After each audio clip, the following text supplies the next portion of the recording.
Greetings, chalices and mugmen. This is Mad Hair Patrick. Well, I'm back in my chair, which means we're back to look over more computer games.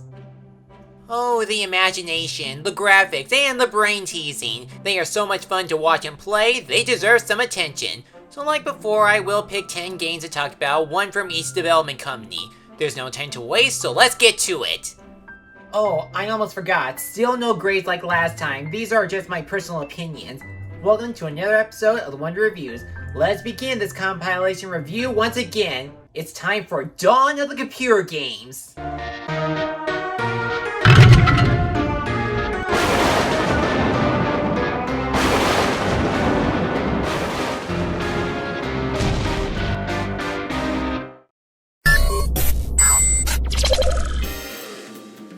This video game is awesome. Sam & Max started off as a comic strip from the 80s, then transcended to a video game in 1993, but their popularity grew larger with their episodic series beginning with Sam & Max Save the World. The two private eyes are investigating unformal child stars called the Soda Poppers who are causing trouble across the town. It appears they are under a hypnotic spell caused by an evil former child star named Brady Culture, who wants revenge on the Soda Poppers because they took away his popularity. But this video game goes further down the rabbit hole. In the next episode, there's another celebrity that's using a hypnotic device to watch her show. There's another one involving a mafia dressing up as bears for an abandoned Chuck E. Cheese-like location.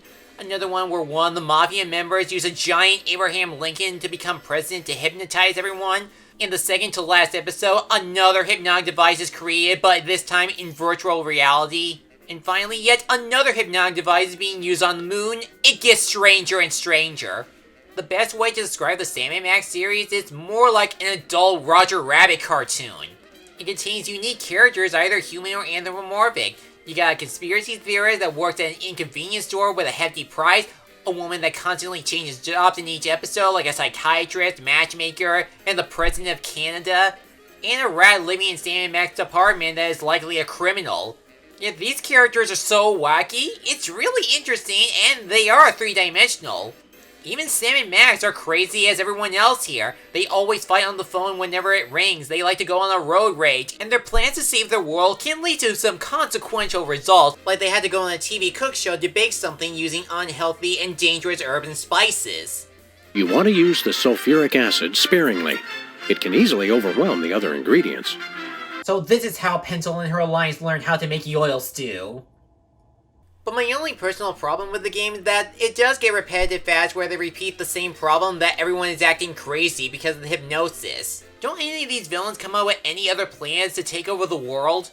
However, the plot does make up for it by planting out some clues on uncovering the mastermind behind these hypno plans.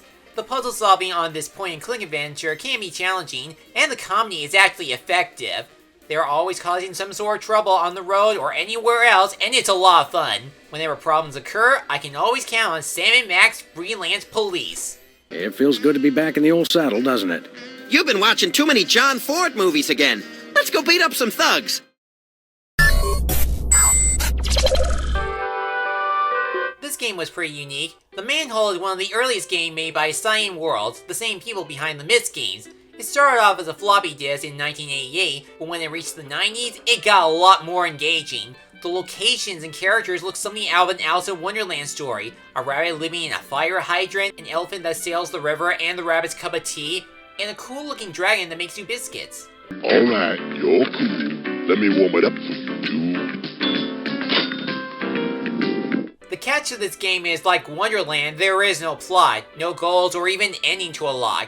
Like there's a penguin trapped in a cage, you think your objective is to free him, but no, he actually lives in it. I'm really not accustomed to visitors in my elevated abode. Looks like someone got real estate from the Penguin from the Batman. Or how about you contact an alien and they need to borrow a phone? Forget them, the alien will keep coming back every time you revisit the planet and click on something. The main gimmick of the game is to explore the worlds however you like secret passageways and Easter eggs to find. If you open a Narnia book, you can go back to the top of the beanstalk. If you get the tiki head to drink all the water in the pool, it takes you to the underground. It's a game that's full of twists and turns with any direction you go. It's still a visually pleasing game that's filled with madness and curiosities. Well, make yourself comfortable while I take my nap.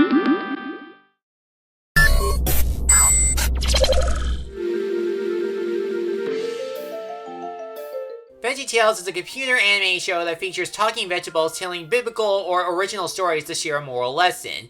Well, in this game, Bob the Tomato and Larry the Cucumber decide to run a carnival where you can play 5 minigames. I'll give credit that the veggies do translate well into 2D, including the lip syncing and cartoony animation. But the game is straightforward with simple carnival games like bumper cars and shooting targets. The closest game that doesn't feel like a simple game is the Bobberino, where the kids go on a roller coaster but still out of order. The objective is to get the lead car to connect the others from behind and survive the ride, which is impossible since you are ahead of everyone and you can't slow down to let the others catch up. By the way, why didn't Bob and Larry just close the gate on the broken roller coaster to keep everyone out? Hey Larry, I'm about to open the log flume ride. Did you remember to pay the water bill? I thought you were gonna do that.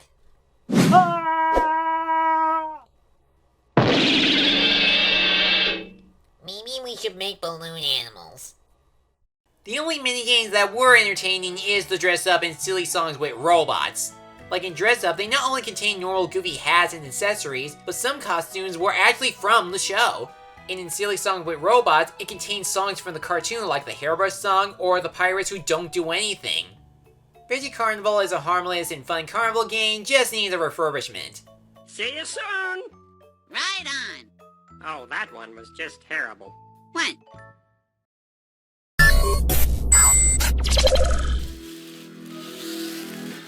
One of the unique and complex video game ever put together would have to be Night in the Woods. It started with a cat named May who dropped out of college and decided to go back home in Possum Springs. She hangs out with her friends, start a band, and have strange dreams after falling asleep. But there's a mystery going on where she and her friends found an arm in the middle of the road, and one of their friends had mysteriously disappeared. So what makes this game a lot more interesting is that it contains some complex themes like life, death, change, growing up, and having an uncertain mood about the future. In fact, the game is actually a choose-your-own adventure where you let May decide which of her friends she wants to hang out with. They can range from Bee, the smart and goth girl, and Greg, the hyperactive troublemaker. The more May hangs out with them or anyone else like her parents and other friends, the more they reveal their hopes, dreams, tragedies, and fears. And after the conversations are over, it does leave out clues onto why May dropped out in the first place, and she asks herself is everything around her about the Possum Spring mystery or her life is real, fake, or sometimes both. Another thing that makes this game stand out is the animation, from the town to the dream sequences to the dark environments like a campfire hangout or the abandoned mines. And the music can be relaxing when walking around Possum Springs, and even some of the cool rhythm in the Guitar Hero-like minigame. It may be a complex game, but it's simply super effective at what kind of message it is trying to tell.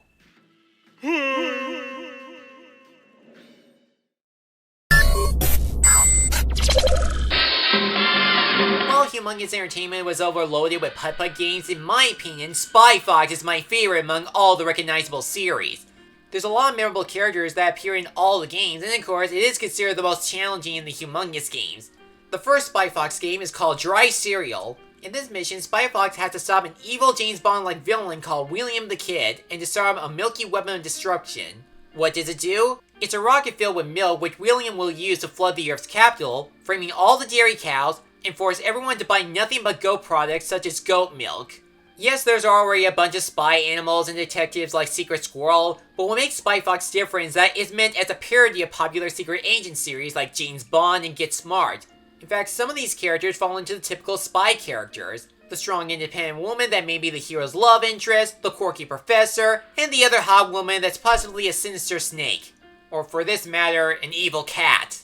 The major difference between this series and the other Humongous Entertainment games is that there's additional items you need to use to complete the missions, like gadgets and talk balloons. The talk balloon is when you ask people if they know anything about the subject in particular, and the result ends up with you getting either a clue, a puzzle you had to solve, or a useful item. And the gadgets created by Professor Quack are extra tools that can help you on your quest depending on the situation you're in. There's a gun that's an X-ray, a nickel that can trap bad guys, even a shoe that'll let you see in the dark. Just like a real shoe! Ow. Ow. Ow. And some of the minigames are fun during your free time, like Go Fish with Mr. Big and Happy Fun Sub on the Spy Watch. And like most Humongous games, there are multiple walkthroughs on how to find William's secret fortress, how to disarm the milk rocket, and pass an obstacle to save the cows. However, this game actually contains two endings. The good ending is that if you successfully capture William, Spy Fox will be rewarded and receive a big round of applause. For the not so good ending, if you let William escape or if you were unable to get on his escape blimp, Spy Fox will still get a reward for saving the day, but smaller and won't be as celebrational as the true ending. It's still my favorite Spy Fox game, and I'm willing to help him to save all the dairy products. Got my cookie. Has anyone got milk?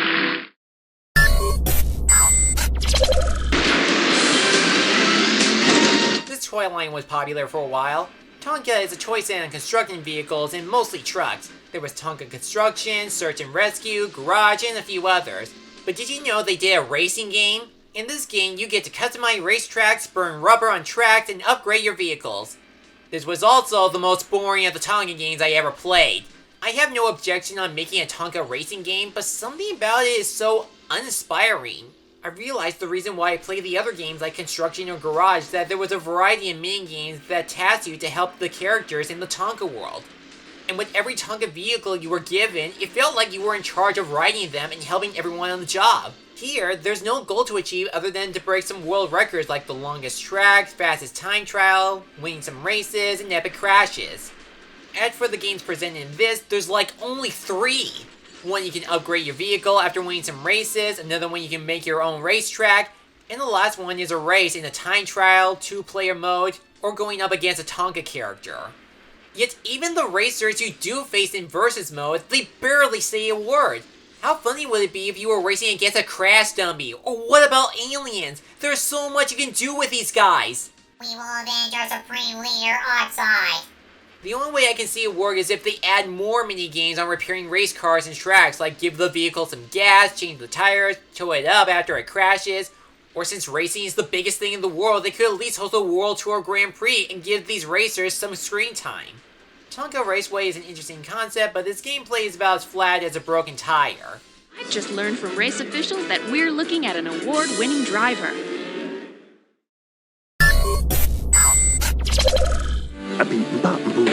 Well, if it ain't my old pal Lucky 7 Sampson. Schoolhouse Rock was the biggest educational anime series of all time. It was made to teach kids about grammar, science, history, economics, and mathematics by singing some songs. You've got I'm Just a Bill, Interplan Janet, Conjunction Junction, and so much more. The show was big enough to become a beloved time capsule, and that included their computer games. Lucky 7 is forming a band for a big concert, but he has to recruit the stars from Multiplication Rock, and you have to solve some math problems to have them join the band. And to their credit, it sticks to the spirit of the show respectfully. Each of the games do represent the characters' personalities, interests, and traits. Now, depending on how much you want to challenge yourself on acing these math problems, rather easy or hard, some of the games are good on their own. You can find the proper way for the rockets on Hero Zero's game, guess wisely on where the farmer is hiding, match the counting patterns on the stars to help little 12-toes to find a constellation, map the rotation where skater girls should finish, and solve equations to beat naughty number 9. And if you're into some Schoolhouse Rock tunes, you can click on the TV, it plays a video of a Schoolhouse Rock song. The only games that were hard to get control of are the games with the Magician and the Four-Legged Zoo. In the Magician's game, you not only had to hit the precise number to win, but you had to aim the balloon carefully. However, the way that I play it, I can't tell if I'm aiming near, far, higher, or lower to get the number I want.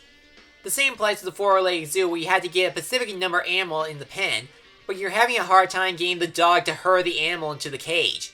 By the way, why do we have to recruit a dog when all it does is just bark?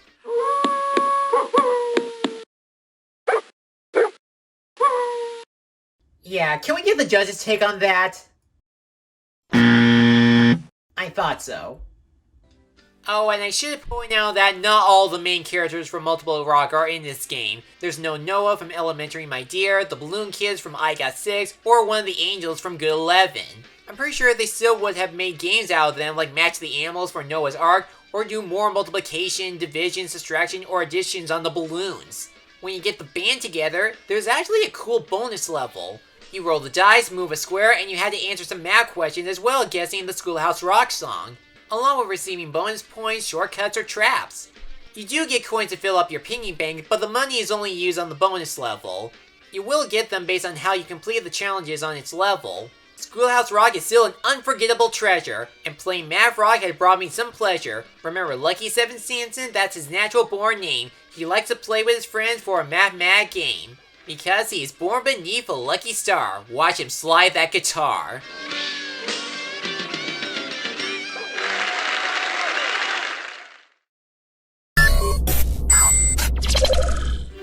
Hi there, it's me, Littlefoot. Well, we know what really killed the dinosaurs. This is a preschool game based on the Land Before Time franchise.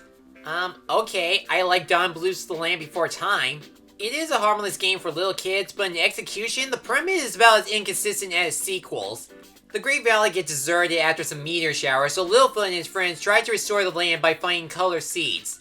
And guess how they find them? By solving puzzle pieces, feeding dinosaurs, and arrange their species to their respected habitats. Okay, the last one makes sense since they are bringing everyone back home, but how do you find a seed just by solving jigsaw puzzles and matching numbers?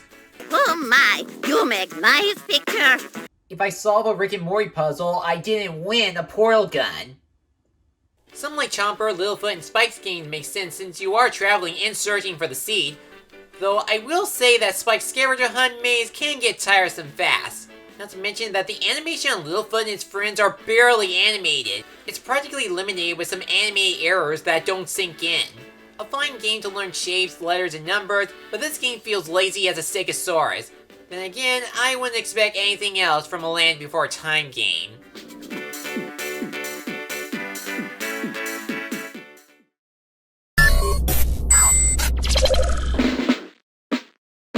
So, I didn't have CD-ROM games of Arthur, and the only living book series I got was Dr. Seuss. But apparently some of these Arthur and Berenstain Bear stories were ported to apps. With Arthur officially ending after 25 years, it's only right to give it some tribute. The first Arthur read aloud is called Arthur's Teacher Trouble. He's assigned to study and finish some homework given by his 3rd grade teacher, Mr. Ratburn. It's established that Mr. Ratburn is the most serious out of all the teachers, while the others are more fun or enthusiastic. At one point, Arthur aced a spelling test and has been selected to participate in an annual spelling bee, which caused him to become super nervous, so he continues to study with some help from his family. I know that's how this was written in the book, and it shows the importance of studying and being prepared for an exam or a spelling bee, but the setup is more of a spelling trouble than a teacher problem. Mr. Ratburn is barely in the story, and we know nothing about him other than he's a serious teacher that gives out homework. And that's all we can remember him from this interactive game. At least remind us he likes cake! Most of the time, whenever Arthur is on screen, he gets stressed out over the spellathon. Once in a while, he'll feel happy and get an idea to calm down as he studies or does his homework, but he's acting like he doesn't have time for anything. Even after his family helped him study and support him in the contest, he still feels nervous. Though I wouldn't blame him on being this scared since it is a big event. Maybe we can cheer him up by spelling the Aardvark song. A-A-R-D-V-A-R-K. A-A-R-D-V-A-R-K. Much of this read aloud and the actual book's credit, it shows many methods on studying, like using a spelling computer, finding a quiet place to practice, getting some help from family, and finishing their sentences by spelling the last word. I also like the game does feature words kids can actually practice their spelling. They not only have an animated picture, but they actually spelled out the words on when you click on them. W-H-A-L-E.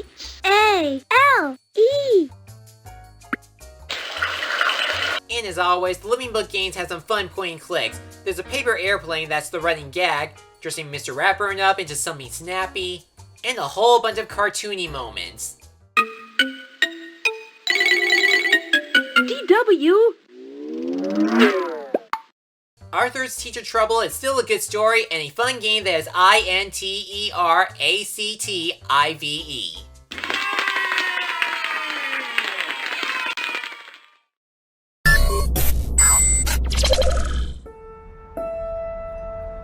Okay, I've seen a lot of visually pleasing video games, but something about it is incredible in terms of storytelling.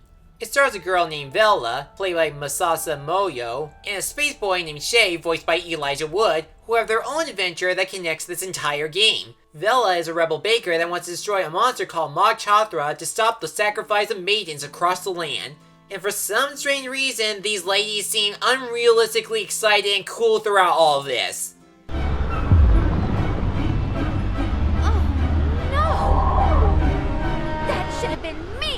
I'd be more excited if I was chosen by the Claw.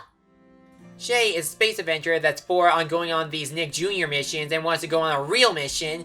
He encounters a shady man in a wolf costume who gives him an assignment to rescue helpless creatures. But as both leads go on their missions, they seem to have a connection that causes both their worlds to collide each other. At first, it looks like some sort of anthology video game story, but the more you play and switch these playable characters, everything makes sense and gives a lot of depth that went into the worlds and characters. In Vella's world, we see she lives in a village where she bakes sweets, and then she travels to other places like a cloud village, a sandy beach-like kingdom, and a lumberjack's home inhabited by a talking tree. And on Shay's spaceship, the designs are colorful and otherworldly with some dark elements hidden beneath it or outside of it. In fact, Shay's story gives out a lot of backstory about why he's traveling across space with his parents, whom he doesn't remember seeing them in person, the truth about Merrick, the wolf character, and the history about his home planet, Laruna. What's cooler is in the second act of the game where each protagonist enters the other's world, like Vella is inside the broken spaceship, and Shay sees the outside world for the very first time. It gives out more interactions between the inhabitants and requires both sides to work together to solve some puzzle problems. So there you have it. The game is visually beautiful, it's an engaging story, and the characters are likable. This is a point-and-click adventure that can definitely reach for the stars.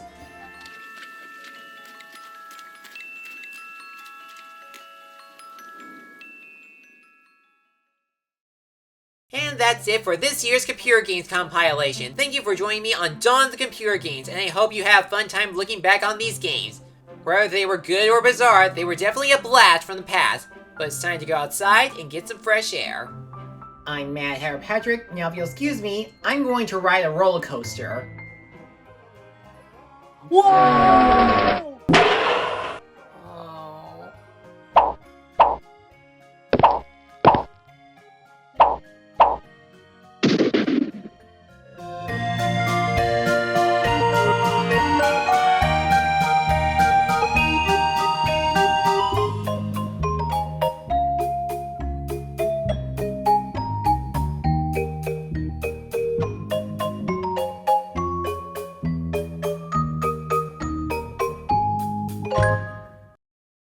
Thanks for watching this video. If you enjoyed this, feel free to like, comment, and subscribe me for a new review and other project every week. I'll see you soon.